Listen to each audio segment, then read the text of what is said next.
until now. Ionic MT has discovered halloysite deposits in Utah, thousands of acres full of critical minerals, probably the most significant critical mineral reserve in the entire United States. This Utah discovery will shift the entire global economic balance. Please join me in recognizing Andre Zaytoun, who is here today, the founder and CEO of Ionic MT. Stand up. Thank you. Thank you.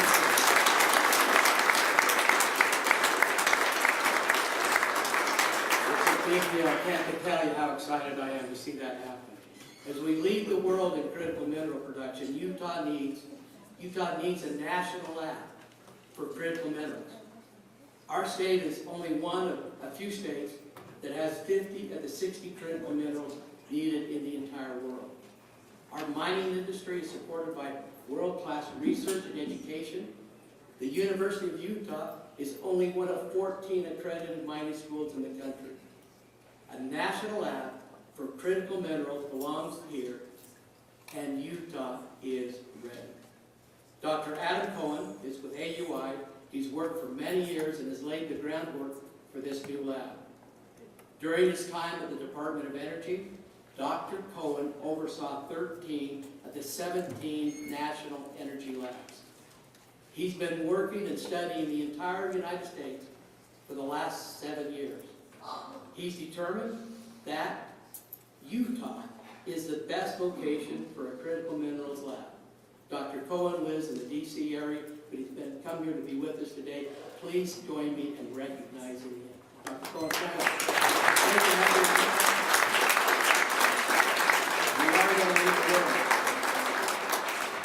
He has advanced our understanding of how industry, academia, and government can work together to help solve our national challenges, and we're going to do that. Thank you, Dr. Cohen. Utah is the home to Hill Air Force Base and a robust National Guard presence. They stand ready every day to defend our nation and deter our adversaries. When the United States needed a site, the new land-based missile defense system, our great state delivered in record time. After Northrop Grumman was awarded the contract, zoning, site plan approval, and building permits were completed in a single meeting, just days after the bid was received. The first building was constructed within 15 months. Today, there are 4 buildings, more than 5,000 new employees, and the entire land-based missile defense system for the United States of America is headquartered just east of Roy in Utah. Please join me in recognizing Ren Davies from Northrop Grumman, who's president of Northrop Grumman, and he is with us today.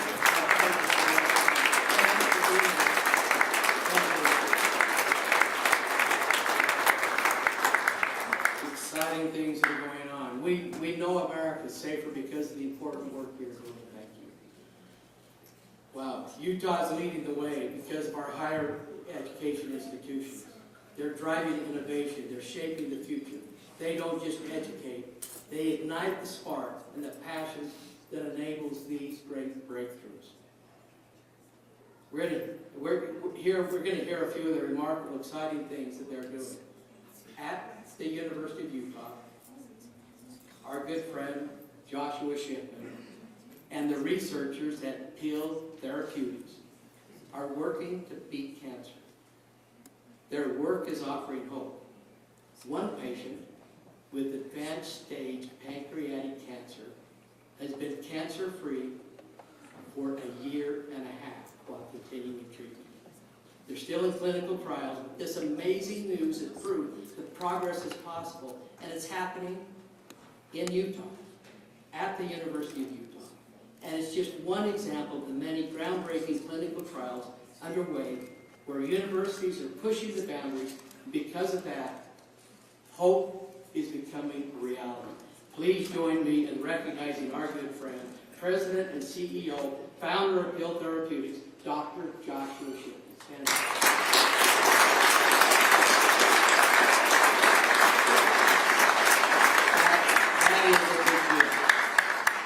Brigham Young University recently announced a new medical school.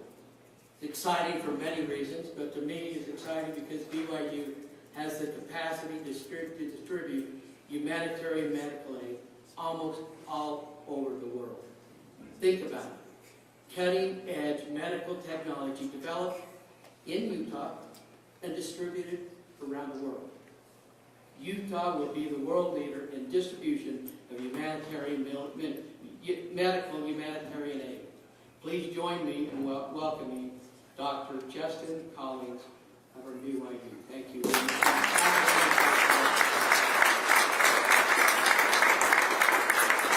to have BYU in the chamber, isn't it? And it doesn't stop there.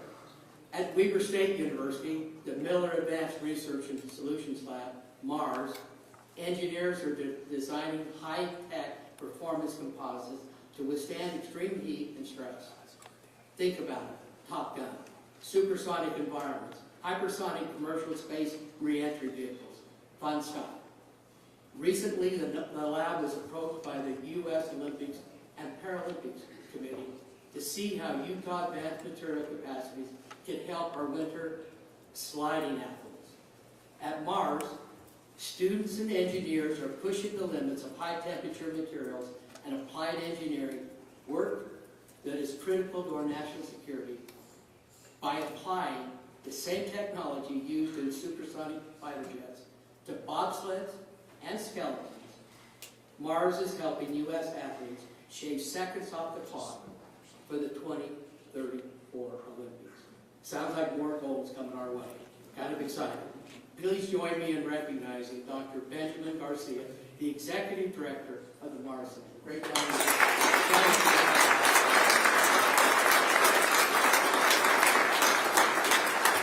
Southern University shows what's possible when vision turns into action.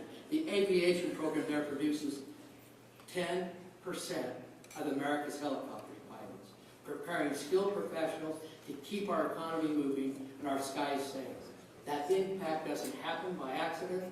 The result is clear vision, strong partnerships, and a commitment to real-world opportunities for Utah students. Please join me in recognizing Mike Maurer. Not the Mike Maurer we all know, but Mike Maurer, who's the Executive Director of FUU's Aviation. Good to have you here.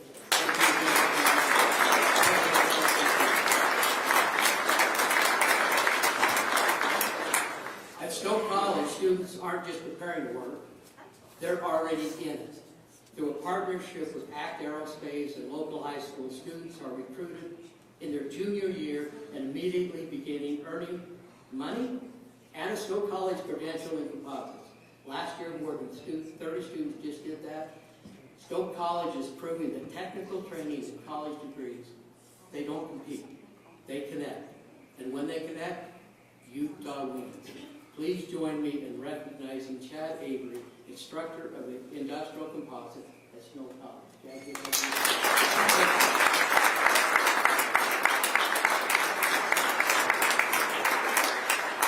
And at Utah Valley University,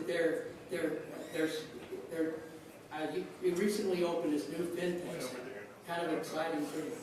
The Personal Financial Planning Program is ranked #1 in the West. Graduates passed the CFP exam at 91%, far above the national average, with over 90% stepping straight into careers. The FinTech Center is a launchpad for the next generation of financial innovators, ready to thrive in the age of AI. Please welcome Dr. Rachel B., Director of the FinTech Center, who's with us today. Thank you, Dr.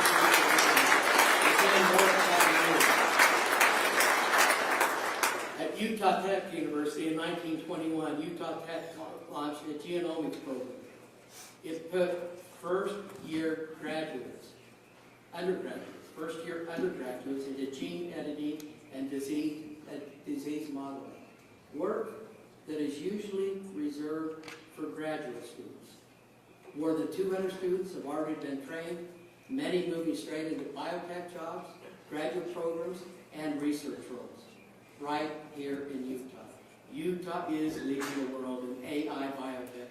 Please join me in recognizing Aaron Davis, Executive Director of the Atwood Innovation Plaza in Utah Tech. Thank you.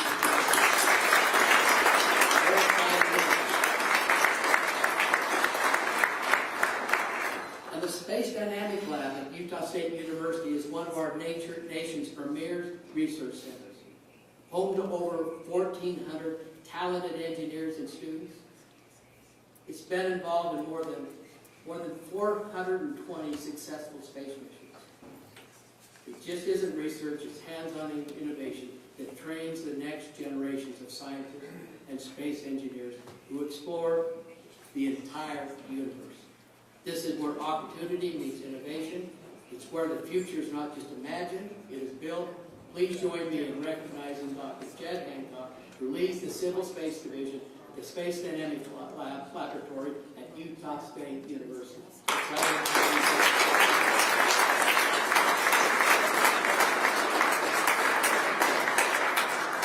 As you can see, our universities are determining the future of the free world. Thank you. We are leading the charge with world-class education, cutting-edge research, and a culture that invests in people. Our universities are finding, inspiring, and investing in people. They're empowering the next generation of innovators, critical thinkers, and those who will solve the world's toughest problems.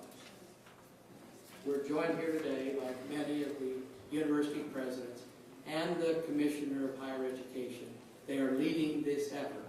Please join me. As I call their name, I'm going to have you hold your applause till I get done. As I call their names, I'd ask them to stand. Our great Commissioner Jeffrey Landry, doing a great job. Thank you for being here. Our Snow College, hold it for a second. I know you want to applaud. You're excited for it. Snow College President Stacy McKibb. Stacy, stand up if you would. Our Southern Utah University President Mindy Benson. Stand up if you would. Our Utah Tech University President Shane Smead. Thank you. Our Utah Valley University President Astrid Tuminez. You didn't ask permission. He will miss you. I want you to know that. But thank you. Our University of Utah President Brad Mortensen. And our stand up, Brad. From Brigham Young University President Shane Reeves, who couldn't be here today. Of course, our University of Utah President Taylor Randall with the concept also. Please join me in recognizing Steve. Oh, did I miss Weaver? Oh, wow, how could I miss Weaver? Our interim president, President Leslie Durham. I looked down, and a great interim president doing a great job. Let's recognize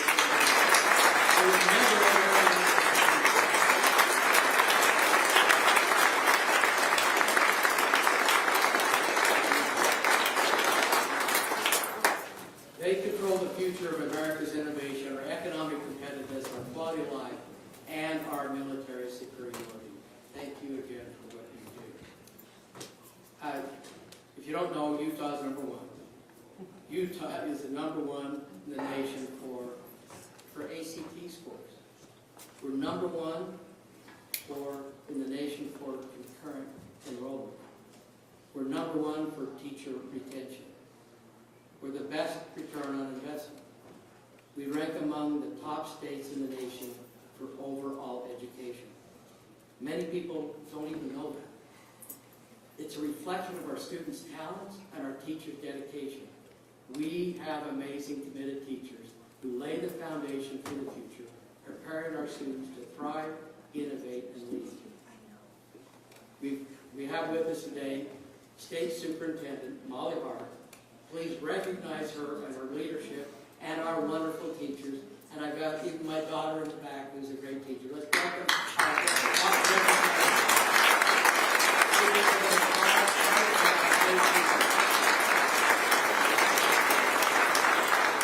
We have amazing teachers in Utah. In fact, I believe the future of America and the future of the world will be determined by finding and helping children use their talents to do great things. Our children are the future of the world. Now, because of all of you, you know Utah is number one. And I know every senator in this room would be greatly disappointed if I didn't mention that Utah is the number one overall state. 3 years ago, U.S. News and World Report did their study, 70 different metrics. they rated Utah number one overall state. 2 years ago, they looked at all 50 states again, 70 different metrics. 2 years in a row, Utah was number one. Last year, 3 years in a row, they looked at all 50 states, 70 different metrics. Utah was number one. I don't think that's ever happened in the history of U.S. News and World Report. Rich states, poor states, doesn't look at history, looks at the future. 18 years in a row, best economic outlook. We're number one for upward mobility. We've had Roz Chetty here. We're number one for volunteerism. We're number one for GDP growth. And I could keep reading the list, but I won't. I'll email it to you if you want it. I'll print it, give it to you in hard copy. Anybody who wants it, just let me know. I'm sure I'll get you a copy of it. But because of the things being done in Utah today, I believe we're on track to be number one in missile defense, energy production, cancer research, humanitarian medical development and distribution, biotech, genomics, fintech and AI innovation, critical mineral production, advanced composites, space exploration, ACT scores, and AI development. After 250 years, America is still the hope of the world. And I believe Utah is the hope of America. Utah is the best state in the nation because of its people. We've been able to meet and recognize a few of them today, and it's easy to see why we're number one. But there's another reason. It's because I believe the incredible individuals in this Senate, your leadership, vision, and foresight and dedication drive this state forward. Together, as we look around together, we're creating national laboratories, securing critical minerals essential to everyday life and advanced technology. We're solving the world's energy challenges while strengthening national security. We're tackling our water crisis along with long-term solutions. We're accelerating medical research that saves lives. We're lowering the cost of housing for families. If you haven't noticed, the apartment rents are softening, and we're building more first homes. We're driving innovation for space exploration and air taxis. I know Senator Harper knew I'd use air taxis. We're setting regulatory policies that support families and businesses by creating new smart AI policies, protecting children online, reinvigorating civic education, and ensuring Utah's voices are protected and heard.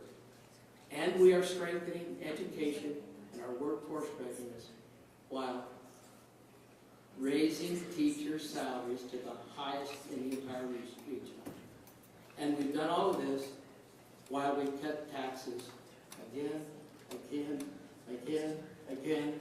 again. I hope to do it again.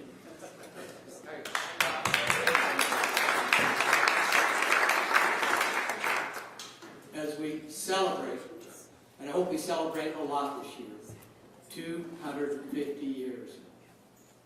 Let us honor those who have given their lives protecting our freedoms by dedicating ourselves to the unfinished work yet to be done. Thank you.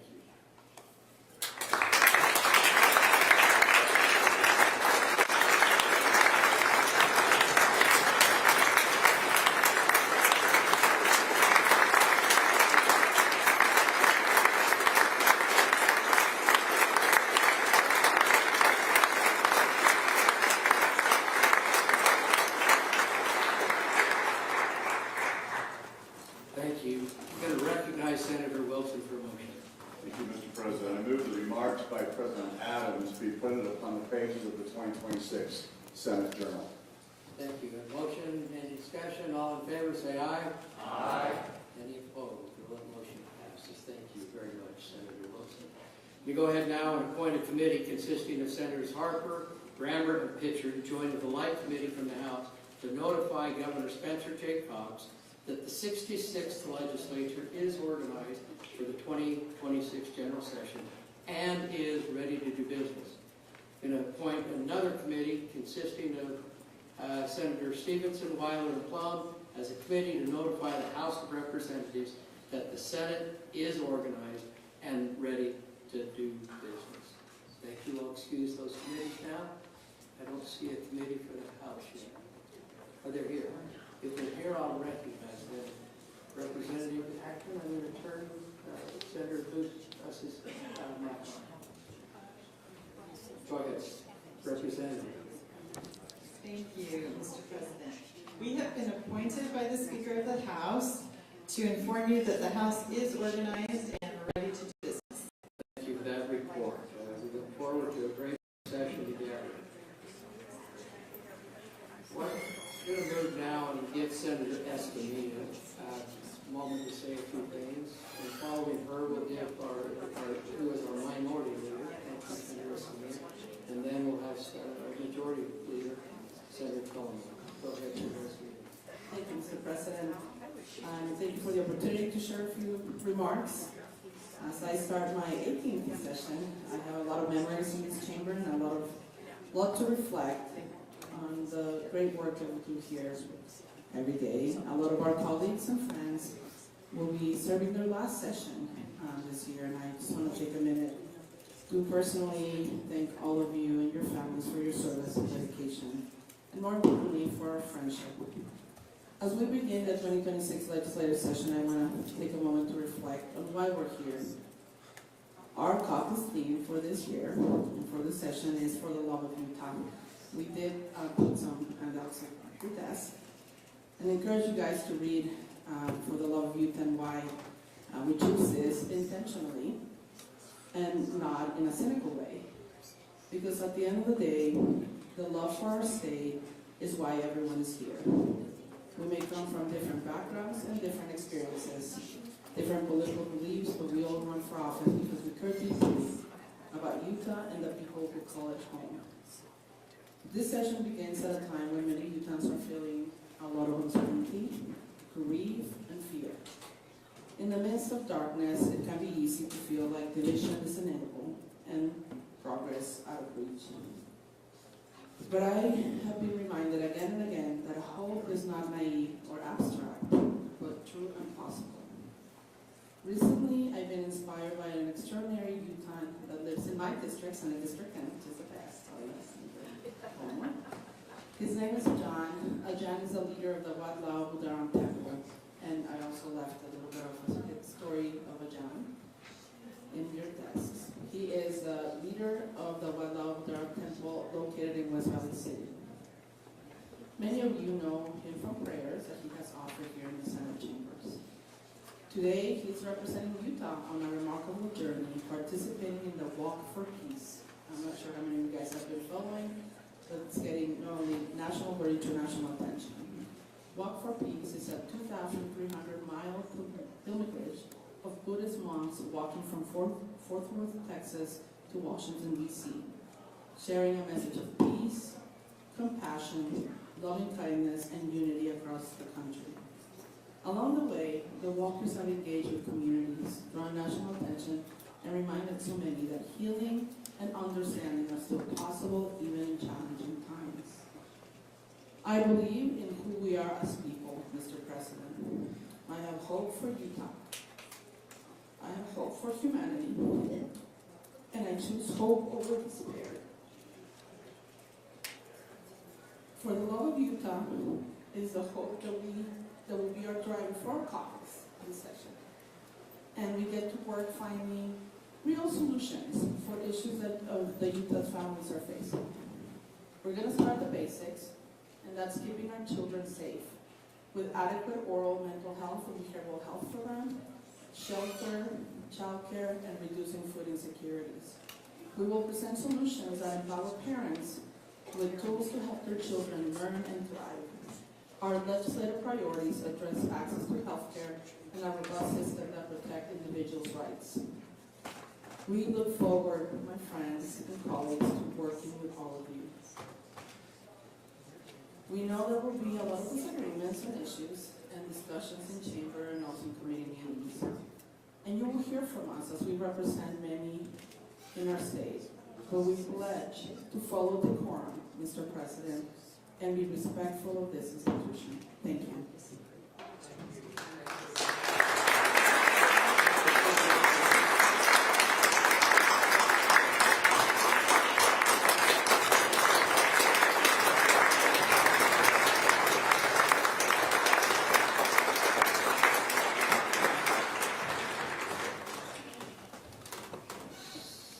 Collmore. Thank you, President, and thank you, Senator Escamilla, who I consider a good friend and appreciate working with her. We're gonna hear some general themes between the President's remarks and Senator Escamilla's remarks, but I just want to begin, Senators, with a simple reminder for this legislative session that we're here because of people. We represent real families, real neighbors, communities, people that we know, that we love, and who are counting on us. And the work here we do is not abstract. I mean, a lot of stuff that we hear at the federal level really doesn't trickle down and have a lot of meaning in our day-to-day lives. But what we do here really does. It affects our homes, it affects people's paychecks, our classrooms and communities across the state. So I just want to remind everybody that we're not here to win at the expense of each other. We're here to move Utah forward. And I believe that every person in this room, regardless of their party or philosophy, is here because they care deeply about this state and want the best for the people who call this state home. At a time when political rhetoric across the country has become louder, harsher, and more divisive, I hope that we can choose to have it different here in Utah. Let's remember what makes us Utahns. We believe in family, we believe in work, we believe in self-reliance, we believe in human dignity and lifting people up, not trapping them in dependency, but helping them find a path toward opportunity, prosperity, and the pursuit of happiness. So as the federal government grows larger, as we've seen over decades, more intrusive and increasingly strained, it becomes even more important that Utah stands as the safe haven for American ideals and for the Utah way of life. We can preserve the proper role of government here because we know that compassion does not belong to government alone. It lives in our families, it lives in our churches, it lives in civic organizations, and in the unmatched volunteer spirit that we have here in Utah. So as we begin this session, let's just remember why we're here. We're here to serve the people of Utah. We're here to serve each other. We're here to grow friendships and recognize that we're all in this together. So let's grant each other some grace. Let's assume good faith. And let's do the people's work with humility, with purpose, and with a shared commitment to lead this state better than we found it. So looking forward to this session, and thank you guys for your service. Thank you, Senator.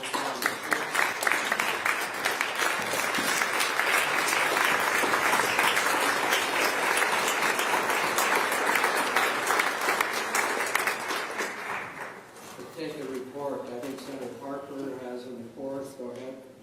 Thank you, Mr. President. Governor Spencer J. Cox has been notified that the Senate and the House and the legislature is organized and ready to conduct business for the 2026 general session. Thank you for that report, Senator Harper. Senator Stevenson, another report. Thank you, Mr. President.